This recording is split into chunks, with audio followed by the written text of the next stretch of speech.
Anggota Satreskrim Polrestabes Palembang melakukan penertiban juru parkir liar di kawasan Benteng Kota Besar untuk menghindari kemacetan selama perayaan Tahun Baru pada malam hari. Oleh polisi, juru parkir yang ketahuan meminta uang parkir pengendara motor lebih dari tarif yang ditentukan, diamankan oleh petugas dan dilakukan pemeriksaan.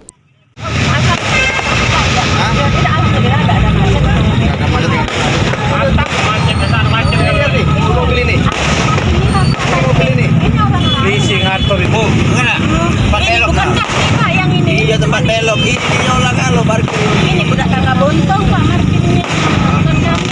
Dari hasil penertiban, puluhan juru parkir dibawa ke Polrestabes Palembang untuk dilakukan pendataan.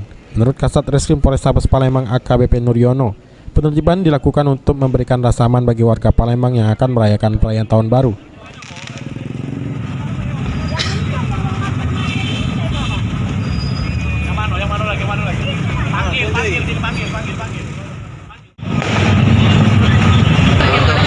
Ya, kita tertibkan, jangan nanti sudah macet, tambah macet gitu loh. Makanya kita tertibkan mana yang nggak benar, yang nggak sesuai aturan.